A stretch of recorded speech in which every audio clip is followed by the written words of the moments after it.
Gloria a Dios. Denle un aplauso al Señor porque verdaderamente Él es fiel. Para Él y por siempre su misericordia. Que Dios me los bendiga, hermanos, nuevamente. Gracias por estar buscando la presencia del Señor.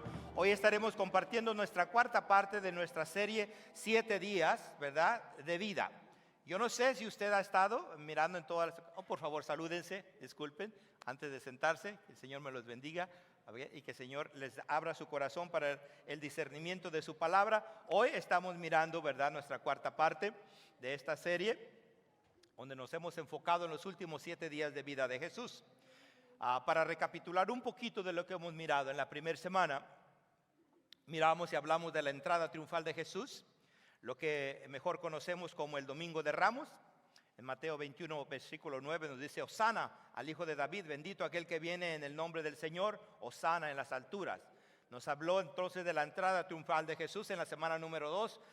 Pastor Moisés nos habló acerca de la entrada a los atrios del templo y cómo, ¿verdad?, el Señor, mirando lo que estaban haciendo en su templo, les dijo a ellos, ¿verdad?, escrito está: mi casa será llamada casa de oración, pero ustedes la han convertido en cueva de ladrones.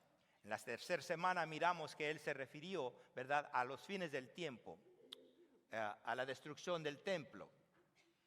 Y nos habló, ¿verdad?, nos enseñó Moisés cómo el templo verdaderamente había quedado, ¿verdad?, no había quedado piedra sobre piedra. Físicamente el templo fue destruido de esta manera. Aunque también en las Escrituras nos dice, ¿verdad?, que Jesús también se estaba refiriendo a Él mismo, que moriría, que sería sepultado y que resucitaría el tercer día, ¿verdad? Habla en una forma donde estaba dando, ¿verdad?, testimonio de lo que vendría en los tiempos finales. Hoy yo me gustaría hacerte la misma pregunta. Si tienes 7 días de vida, ¿qué estás dispuesto a hacer? ¿Qué estás dispuesto a hacer si tienes 7 días de vida?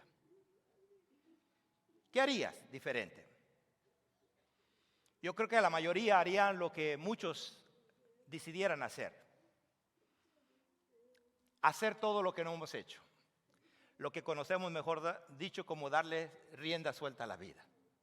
Despilfarrar los últimos 7 días o para hacer lo que nunca he podido hacer. Eso no sería muy sabio. Yo creo que lo más sabio es lo que otros estarán dispuestos a hacer: a enmendar relaciones, a buscar restaurar su relación con Dios, a asegurarse de que tienen un futuro seguro. Eso sería lo más apropiado. En mis últimos 7 días yo quisiera, ¿verdad?, que esa fuera la resolución de cada uno de nosotros. Hoy vamos a estar mirando el relato de la Cena del Señor, este evento que quedó registrado en todos los evangelios, Mateo, Marcos, Lucas y Juan. Y para poder entrar en la enseñanza vamos a estar mirando el acontecimiento en Mateo capítulo 26. Esta fue una semana interesante para Jesús. Como miramos, lo habían recibido como el rey, entrado en un burrico, como estaba escrito previamente. Ya lo habían dicho que él entraría de esa manera. Aunque ellos esperaban un rey, ¿verdad?, terrenal que vendría con ejército, este rey entró en un burrico, le tendían ramas, le decían: Hosana, Hosana, ahí viene el que viene en el nombre del Señor. Claro, los fariseos, ¿verdad?, los escribas y los sacerdotes no lo miraron muy bien de esa manera. Después Él les dijo, ¿verdad?, que el templo lo habían convertido en un mercado. También los insultó porque les iba a acabar a ellos, ¿verdad?, sus ingresos. Tercero, nos dice, ¿verdad?, que Él los llamó ladrones. Hizo, ¿verdad?, tantas cosas que pudieran haberlo acechado contra Él, pero dice la palabra que no hicieron nada, ¿verdad? ¿Por qué? Porque tenían miedo, tenían problemas de poderlo hacerle algo en público. Miremos entonces Mateo 26, versículo 3. Y dice: entonces los principales sacerdotes, los escribas y los ancianos del pueblo se reunieron en el patio del sumo sacerdote llamado Caifás y tuvieron consejo para prender con engaño a Jesús y matarlo. No podían hacerlo públicamente porque legalmente no había nada que ellos pudieran hacer. Cuando Jesús decía lo que decía es porque era verdad. Todo lo que decía Él era cierto. Decía que era hijo de Dios. Ellos creían que no era posible. Decían que ya había existido antes de Abraham. Ellos decían: pero ¿cómo este loco de 30 y tantos años escasamente, asegura ser eterno. Mi Padre y yo uno solo somos. ¿Quién es este para declararse igual que el Padre? Todas estas eran razones suficientes para ellos aprenderlo, pero no lo hacían porque querían hacerlo en privado. El primer día de la fiesta, Pedro y Juan se acercaron a Jesús y le preguntaron: ¿dónde quieres que preparemos la cena de la Pascua? Ahora, para mirar esto, hermanos, vamos a mirar un corto vistazo en cuanto a la relación de los discípulos. Y miren, en Mateo 26, 17 dice: el primer día de la fiesta de los panes sin levadura vinieron los discípulos a Jesús, diciéndole: ¿dónde quieres que preparemos para que comas la Pascua? Ahora, este era un festival anual. Este era un festival donde todo persona celebraba el exilio del pueblo de Egipto cuando salió, ¿verdad?, de esclavitud. Nos hablaba la palabra, nos enseña la palabra entonces que esta era una celebración que todos participaban. Comían un cordero cocinado posiblemente con hierbas amargas en conmemoración para recordar la esclavitud y el sacrificio, ¿verdad?, con el cual ellos habían padecido por tantos años. Todo esto era una costumbre donde todo judío participaba. Ahora, basado en el relato y el tiempo que los discípulos habían pasado con Jesús, quiere decir que estos discípulos ya habían participado de esta Pascua por lo menos 2 ocasiones previas, porque la palabra nos dice que fueron 3 años de ministerio con ellos. Este es el último. Eso quiere decir que los discípulos estuvieron con Jesús celebrando la Pascua 2 ocasiones anteriores. Versículo 18 y 19 de Mateo 26 nos dice: y él les dijo: ir a la ciudad a cierto hombre y decidle: el maestro dice, mi tiempo está cerca, en tu casa celebraré la Pascua con mis discípulos. Y los discípulos hicieron como Jesús les mandó y prepararon la Pascua. Ahora, si miramos el cuadro histórico, podemos mirar que Jesús le da instrucciones. Él ya tiene un plan. Él ya había designado dónde, y aparentemente, de acuerdo a la palabra, la persona de esta casa ya sabía que Jesús iba a celebrar la Pascua. Y les da a los discípulos instrucciones de qué es lo que tenían que hacer. Ahora, podemos apreciar que no dio nombre de este individuo ni del nombre del dueño de la casa. No les dio dirección incluso. Él les da instrucciones que hagan de esta manera. Pero si miramos en Lucas capítulo 22, él da un poco más de detalle. Parece que Lucas apreció mejor lo que Jesús les dijo a los discípulos. Y dice capítulo 22, versículo 10 al 12. Y él les dijo: he aquí, al entrar en la ciudad, os saldrá al encuentro un hombre que lleva un cántaro de agua. Seguidle hasta la casa donde entrare. Y decir al padre de la familia de esa casa: el maestro te dice, ¿dónde está el aposento donde he de comer la Pascua con mis discípulos? Entonces él os mostrará un gran aposento alto, ya dispuesto para preparar allí. Sí, Lucas es un poco más explícito. Lucas es un poco más, da dirección más clara. Les dice que vendría un hombre y que vendría cargando agua. No dice si vendría con un cántaro, no dice si vendría con unas cubetas. Simplemente les da unas instrucciones y les dice: seguidlo, ve tras de él.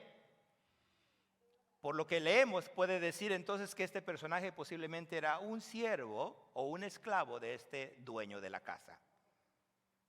Entran y van hacia ese lugar, ahora con una dirección más clara. Y yo no sé, pero yo soy muy preguntón. Yo creo que si a mí me dan ese tipo de instrucción, todavía voy a preguntar: ¿y qué tipo de hombre? ¿Qué color es? ¿Qué va a calzar? ¿Qué trae puesto?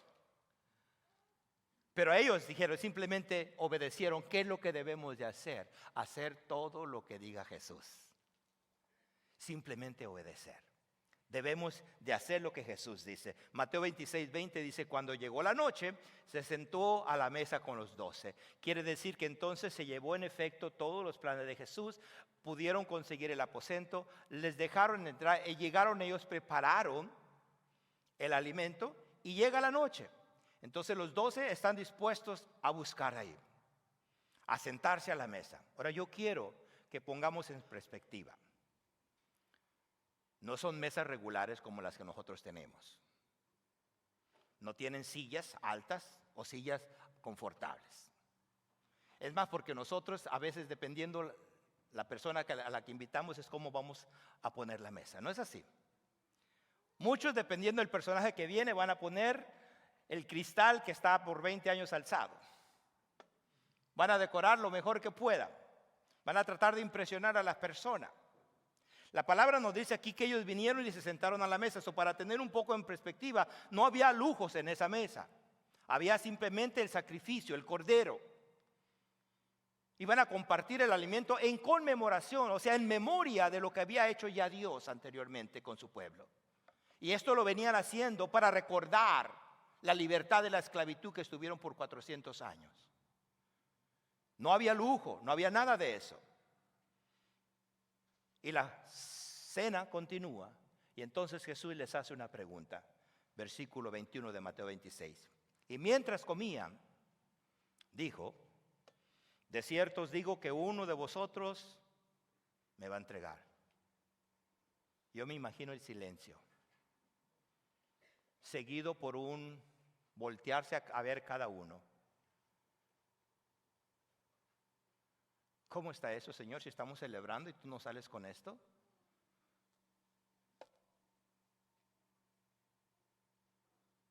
Jesús, si somos tus discípulos, si estamos contigo, si te hemos seguido, ¿cómo que uno de nosotros te va a entregar?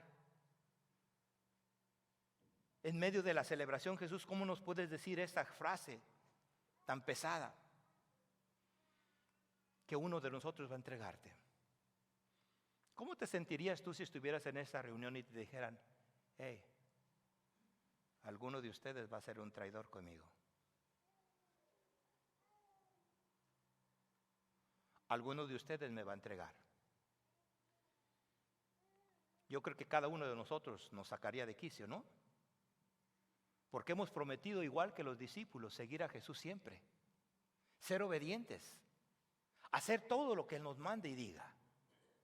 Yo creo que esa es la posición de cada uno de nosotros, los que hemos seguido a Jesús, en las buenas y en las malas. Mateo 26, 22 dice: y entristecidos en gran manera comenzó cada uno de ellos a decirle: Señor, ¿soy yo ese que te va a traicionar? Ahora, Jesús ya sabía, se lo dijo a los 12 porque posiblemente los 11 no sabían quién era el que lo iba a traicionar, pero Jesús ya sabía de antemano quién era. Me imagino la confusión, las dudas, todo lo que sucedía en ese momento. Yo pienso que el alimento se volvió secular. Ya no estaban los ojos puestos en el platillo. Ahora estaban en la inseguridad, en la incertidumbre, en el pesar. ¿Quién se va a atrever a hacer esto para el Señor? Mire lo que dice el Señor, versículo 23 y 24 de Mateo 26. Entonces Él respondió y dijo: el que meta la mano conmigo en el plato, ese me va a entregar. Yo pienso que ese punto o ya lo había metido y no supieron quién fue, o estaban en la expectativa quién iba a agarrar del plato de Jesús. A la verdad, el Hijo del Hombre va según está escrito de Él, y más hay de aquel hombre de quien por quien el Hijo del Hombre es entregado. Bueno le fuera a ese hombre no haber nacido. Jesús sabía. Yo no puedo malinterpretar estos versos, pero yo sí puedo mirar que Jesús no era una víctima. Él ya sabía desde el inicio, cuando buscó a Judas, que él sería el que lo entregaría. Había dos profecías que estaban registradas en el Antiguo Testamento: el Salmo 22 y Isaías 53, donde declara y nos decía que desde antes ya estaba predicho que vendría un traidor, que saldría de los 12 y que él sería ese nuevo convenio, ese sacrificio que ya no sería un cordero, pero que sería él mismo mutilado por nuestras transgresiones. Ya todo estaba dicho. Mas sin embargo, eso no era suficiente. Judas había decidido por sí solo no ser obediente al Señor. Él ya había cambiado su corazón, ya tenía una posición bien puesta de lo que iba a hacer. Y eso es lo que él dice, versículo 25. Entonces respondió Judas, el que lo entregaba, dijo: soy yo, maestro. Y le dice Jesús: tú lo has dicho, salió de tu boca, tú lo declaras. Judas sabía que lo entregaría. Es más, ya había hecho esto. Él había traicionado a Jesús previamente. No necesariamente en este momento. Judas ya había determinado traicionar a Jesús. ¿Sabes dónde lo puedes mirar? En Juan capítulo 12, versículo 4 al 6. Cuando empezó a robar los tesoros, él ya lo estaba traicionando previamente. Esto era simplemente para el cumplimiento de la palabra. Jesús sabía que en el momento en el momento más crucial, donde determinaría él hacer por lo que había venido para cumplir la promesa de su Padre, él lo tenía que entregar. Esto era necesario que ocurriese. Y comenzó Judas a llevar en efecto su plan. Pero analicemos un poquito más profundo, versículo 26 y 28. Mientras comían, o sea, durante la cena, aún en la celebración, me imagino que en el ritualismo, con lo que estaban haciendo, Jesús tomó pan y lo bendijo. Y luego dice, luego lo partió y se lo dio a sus discípulos, diciendo: tomen y coman, esto es mi cuerpo. Imagínense, ya no les está diciendo: hey, toman y coman de este sacrificio del cordero. Les está diciendo: cuando coman esto, están comiendo mi cuerpo. Después tomó la copa y les dio gracias y se la ofreció, diciéndoles: beban de ella todos ustedes, esta es mi sangre del pacto, que es derramada por muchos para el perdón de sus pecados. En pocas palabras, Jesús está cerrando la brecha de la promesa del Antiguo Testamento al cumplimiento ahora en el Nuevo Testamento. Se está llevando en efecto el cumplimiento de aquella promesa que Dios había hecho 700 años antes. Y ahora, después del periodo de 400 años de silencio, había venido este Mesías. Y estaba en el día final, tomando la última cena con sus discípulos, en espera de todo lo que sucedería. Este verdaderamente, hermanos, era un momento que impactaría la vida de ellos como nos ha impactado a nosotros. Por eso es que cada año, cuando celebramos, aunque no tenemos la fecha exacta, pero cuando hacemos en conmemoración de lo que Él hizo, es el nuevo pacto en recordatorio de que ya no fue un cordero, sino que fue Jesucristo el que fue crucificado por tus pecados y por los míos. Amén. La sangre del nuevo pacto ahora no era sangre de un animal, sino era la propia sangre de Jesucristo para la remisión de los pecadores, tuyos y míos. Un judío comprendía verdaderamente lo que era ese sacrificio, porque anteriormente ellos tenían que ser justificados por el sacrificio de un animal. Ahora ya no tenemos que hacer nosotros nada más que aceptar lo que Jesucristo hizo y conmemorarlo de esa misma manera. Y les dice el versículo 29 de Mateo 26: les digo que no beberé de este fruto de la vid desde ahora en adelante hasta el día que beba con ustedes el vino nuevo en el reino de mi Padre. Él les declara, Jesús les dice que esta sería la última Pascua que pasarían juntos y que ya no volvería a tomarla. El privilegio que tenemos ahora eres tú y yo, que podemos conmemorar cada vez que lo hagamos, en memoria de ese sacrificio tan grande que hizo por nosotros. Y luego el versículo 30 dice: después de cantar los salmos, salieron al monte de los olivos. ¿Se imagina la adoración que tuvieron? Se cree que eran los salmos del 114 al 118, los salmos que cantaban, las adoraciones que tenían en esa conmemoración. Se cantaban en cada Pascua. Estas canciones dejaban saber la liberación que Dios había hecho con su pueblo cuando fueron sacados de Egipto. Y por eso es que tenían que celebrar cada vez, cada año que pudieran hacerlo. Por eso debemos de hacernos 3 preguntas. Y la primera que yo quisiera hacerte: ¿qué implica estar en la mesa con Jesús?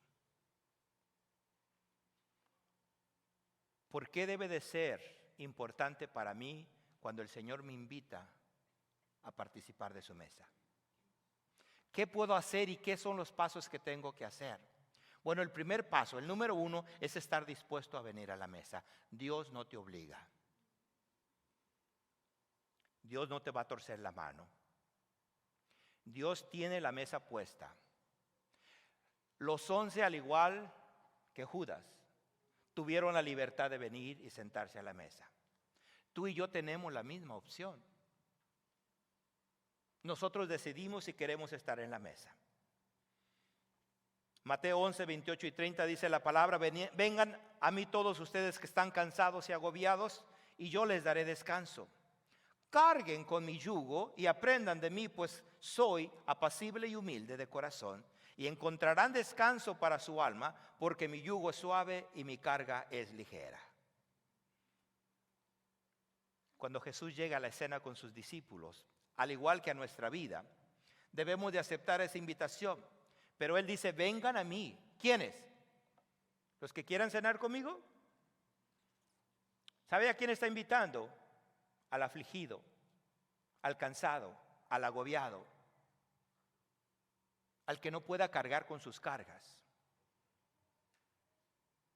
La invitación está ahí todavía para hacer un convenio con Él, si es que todavía no lo hemos hecho.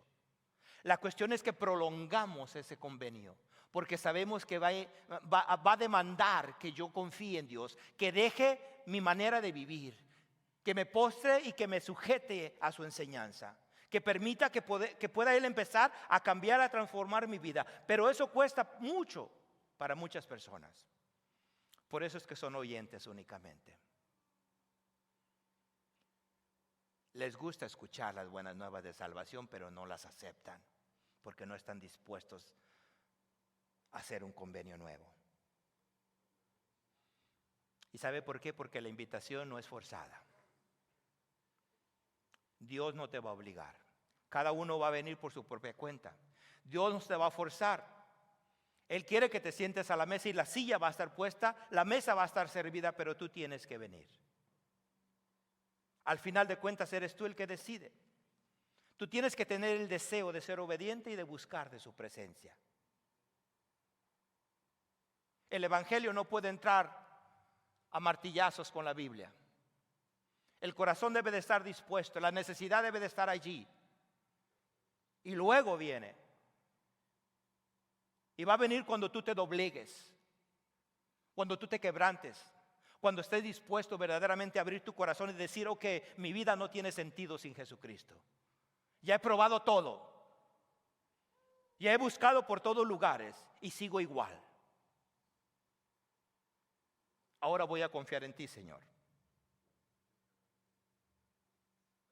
Tiene que nacer ese deseo de tu corazón.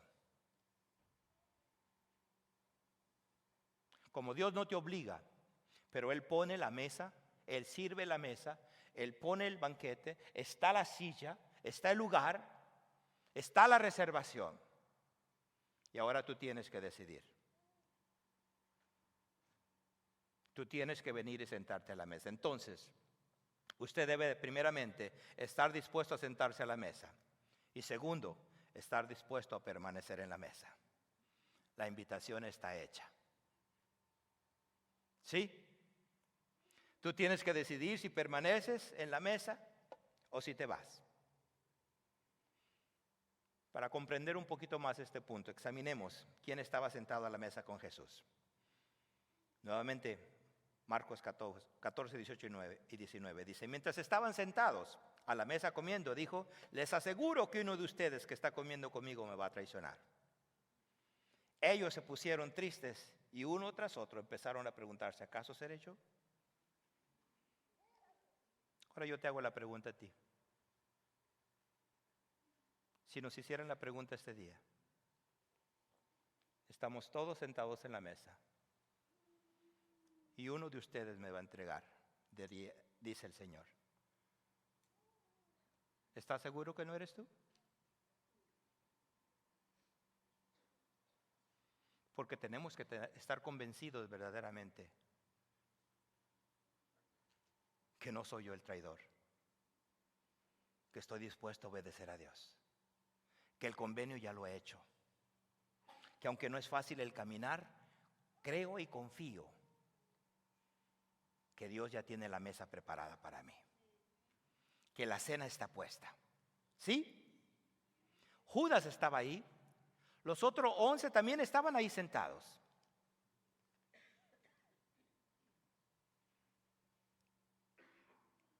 ¿Qué pasó? ¿Qué sucedió con Judas? Judas ya había conspirado previamente, él ya había incluso estado de acuerdo en la cantidad de dinero que iba a recibir para traicionar a Jesús. Aunque ya había traicionado previamente, ahora sabía y estaba esperando simplemente la oportunidad para dejar, para entregar. ¿Y sabe cuándo creemos que verdaderamente hay personas que todavía no confían en el Señor? Porque en cuanto sucede una cosita en la iglesia, abandonan el evangelio y se van. Traicionan a Dios por la acción de un hombre, de un humano a veces. A lo mejor está usted aquí dolido, lastimado de otros lugares y viene ahora dándole oportunidad a Dios. No le dé oportunidad a Dios, Dios te está dando la oportunidad a ti. Hágalo más fuerte porque es para el Señor.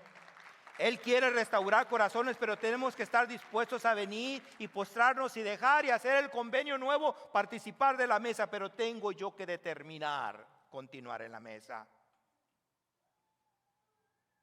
Uno de los 12, dice versículo 14 al 16 de Mateo 26, que se llamaba Judas Iscariote, fue a ver a los jefes de los sacerdotes. ¿Cuánto me dan y yo les entrego a Jesús? Sí, a él lo que le importaba era el dinero. Díganme la cantidad y yo los voy a poner en sus manos, al inocente, al inmolado,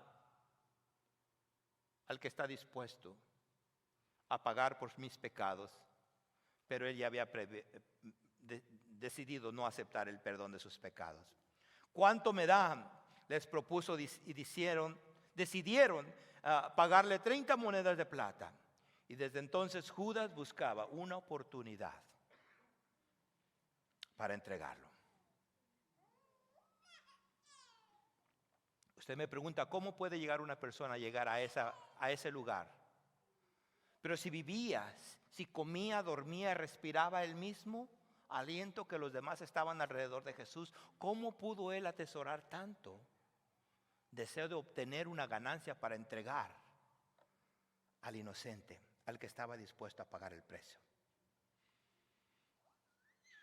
Muchos creen que Judas no participó de la mesa del Señor, que se salió cuando Jesús partió el pan. Porque dicen, si se hubiera quedado él, quiere decir que hubiera hecho el convenio. Yo estoy en desacuerdo. Yo creo que sí se quedó, que compartió el alimento, pero ya había decidido que él no iba a hacer el pacto, simplemente fue religioso. Y lo hizo para demostrar que todavía estaba con el maestro. Pero su corazón ya se había entenebrecido. Creo que Judas tuvo toda oportunidad de permanecer y participar, pero ya su corazón estaba decidido. Ya se había entenebrecido, ya le había entregado el control a Satanás. Judas decidió entrar en relación con Satanás antes de continuar con Jesucristo. Amó al mundo antes de amar lo eterno. Judas no permaneció con la invitación. Él dijo, esta es la última invitación. Entonces, ¿qué debes tú hacer? Número 1, estar dispuesto a sentarte a la mesa. Número 2, estar dispuesto a permanecer en la mesa. Y número 3, hermanos, estar dispuesto a invitar a otros a la mesa. La mesa va a estar servida y continuará a estar siendo servida todo el tiempo. Y si tú ya viniste, la oportunidad es traer a alguien nuevo. Es de traer a alguien más a la mesa. Es de buscar la obediencia al Señor. Es de continuar con las promesas de Él.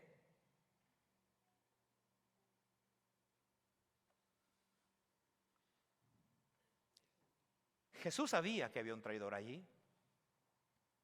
Jesús sabía que los otros 11 estaban allí, que uno de ellos lo negaría 3 veces, que los otros se iban a dispersar en el momento más crucial para Jesús, que regresarían a su oficio viejo. La palabra nos dice que al siguiente domingo, siguiente semana, Pedro ya estaba en su oficio, pescando. Y que cuando el Señor se les apareció, Pedro se aventó al agua porque hasta desnudo estaba.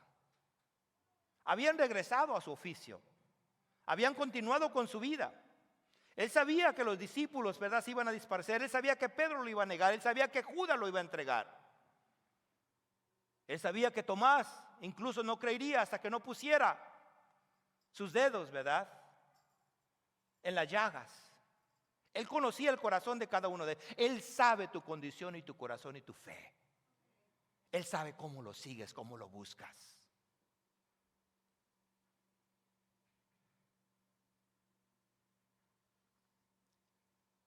Él sabe la condición de cada uno de nosotros. Jesús extendió la invitación a todos los que tuvieran fe para continuar con Él. Versículo 26 al 28 de Mateo 26 dice: mientras comían, Jesús tomó el pan y lo bendijo, y luego lo partió y se lo dio a sus discípulos, diciéndoles: toman y comen, este es mi cuerpo. Después tomó la copa, dio gracias y se la ofreció, diciéndoles: beban de ella todos ustedes, esto es mi sangre del pacto, que es derramada por muchos para el perdón de los pecados. O sea, la sangre de la alianza. Y decimos: pero ¿qué es un pacto? Es un convenio. Es algo que yo estoy de acuerdo en hacer. Esto ya estaba dicho previamente. En el libro de Jeremías capítulo 31, versículo 31 al 33, ahí está diciendo el Señor el pacto que iba a hacer con su pueblo. Y dice de esta manera: he aquí vienen días, dice el Señor, en los cuales haré nuevo pacto con la casa de Israel, con la casa de Judá. No como el pacto que hice con sus padres el día que tomé su mano para sacarlos de la tierra de Egipto, porque ellos invalidaron mi pacto, porque fui yo un marido para ellos, dice el Señor. Pero este es el pacto que haré con la casa de Israel después de aquellos días, dice el Señor. Daré mi ley en su mente y la escribirán en su corazón, y yo seré a ellos por Dios y ellos me serán por pueblo. El Señor ya estaba diciendo: mira, el pacto que yo hice con el pueblo, después de rescatarlos de 400 años de esclavitud, después de proveer el maná día a día, después de cubrirlos con una nube durante el día, después de alumbrarlos durante la noche con la lumbrera de mi presencia, este pueblo fue desobediente. El pacto que haré ya no será el mismo, pero vendrá un pacto nuevo. Por eso versículo 28 de Mateo 26 dice: porque esta es mi nueva sangre del nuevo pacto, que por muchos es derramada para remisión de los pecados. Ahora ya no sería un animal, ya no sería un cordero inocente. Ahora sería el Hijo, el unigénito Hijo de Dios, el perfecto pagando por los imperfectos. El que no había hecho pecado se convirtió en pecado por ti y por mí. Ese es el nuevo convenio. Se pasó de una preparación física a una preparación espiritual. La cena cambió. Jesús le dijo: miren, esto ya no es el pacto viejo, ahora es el pacto nuevo. De hoy en adelante ustedes lo conmemoran de esta manera. Ustedes lo recuerdan de esta manera. Nosotros ya no celebramos la Pascua de la vieja manera o del Antiguo Testamento enseñanza. Ahora lo celebramos después del sacrificio de Jesucristo, del Cordero de Dios, del que quita el pecado del mundo.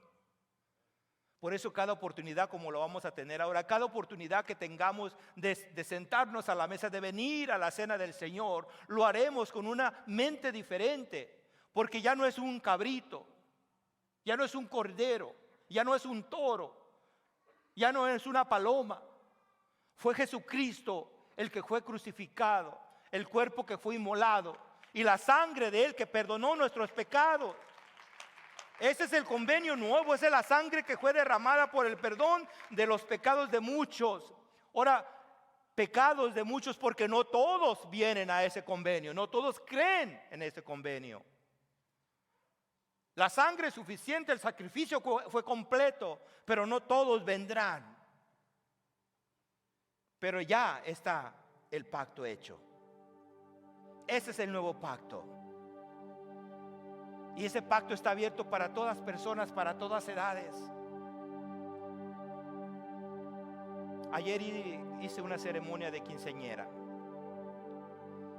y hablamos del libro de Eclesiastés, donde la persona le dice, Dios le dice al joven que venga y lo busque en su juventud, porque vendrán días malos. Y el joven piensa que Dios es para los viejos. Eso no es para mí. Y el viejo dice, no, yo todavía tengo muchos años, me voy a esperar. No. La invitación es ahora. El convenio y el pacto está hecho. La mesa está servida. La decisión es tuya. Jesús sabía que no muchos recibirían. Pero ¿sabías tú que Jesús oró por ti y por mí antes de que vengamos nosotros a la mesa? Dices, no, pastor, Él no hizo oración por mí. Bueno, sí. Juan 17, 20 al 23. Dice Jesús, mas no ruego solamente por esto, sino también por los que han de venir en mí por la palabra de ellos. Él se está refiriendo a quienes, a nosotros venimos por la palabra de sus discípulos, los que estuvieron dispuestos a proclamar las buenas nuevas de salvación. Y esto ha venido siendo una cadena de alguien que ha intercedido por ti y por mí. Jesús oró por ti y por mí. Y Él dice que vengamos a Él. Y luego les dice para que todos sean uno. Una unidad como tú y yo, le dice al Padre.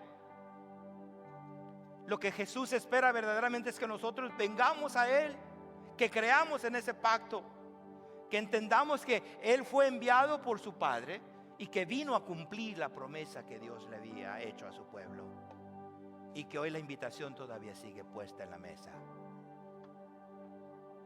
¿Lo crees?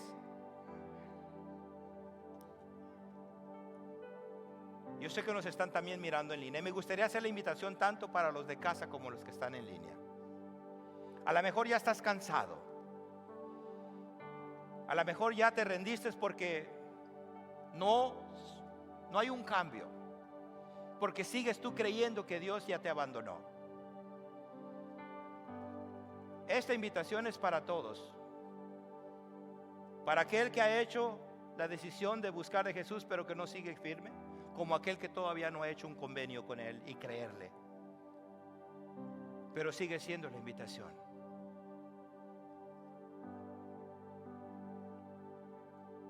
Yo voy a preguntarte nuevamente. Si te quedan 7 días de vida, ¿qué vas a hacer? ¿Vas a hacer estas 3 preguntas, estas 3 disposiciones? ¿Dispuesto a sentarse a la mesa? ¿Dispuesto a permanecer en la mesa? ¿Y dispuesto a compartir la mesa? ¿O vas a ser egoísta, egocéntrico o traidor? Yo los voy a invitar a ponernos de pie. Vamos a celebrar la cena del Señor. Ahora me gustaría aclarar quiénes pueden entrar a la cena. ¿Quiénes pueden participar? Todo aquel que ya ha hecho una decisión de seguir y de buscar a Cristo. O sea, aquel que ya le ha abierto su corazón y lo ha invitado. Todo aquel que tiene su vida en orden.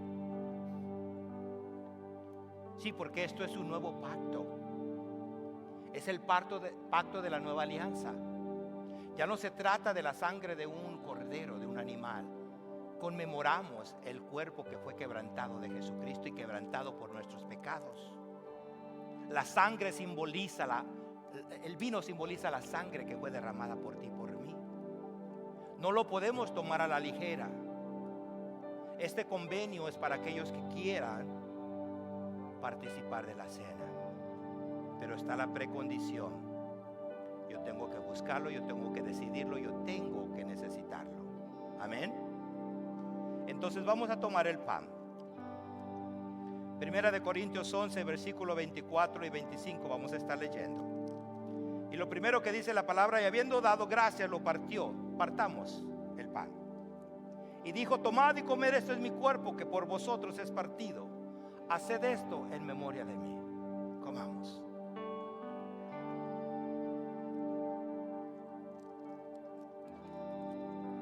Asimismo, tomó también la copa. Tome la copa. Después de haber cenado, diciendo: esta copa es el nuevo pacto en mi sangre. Haced esto todas las veces que la bebáis en memoria de mí. Tomemos.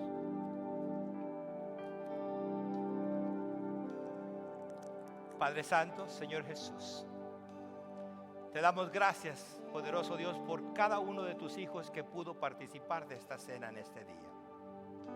Padre, te pido por aquellos que todavía no lo han hecho, que ya han puesto en su corazón, Señor, no decidir buscarte, eterno Dios. Padre, pero yo te pido una oportunidad nueva para que puedan ellos, Señor, rendirse ante ti y que puedan en un futuro próximo conmemorar de la misma manera que lo hemos hecho hoy. Te alabamos, soberano Dios, en el eterno y poderoso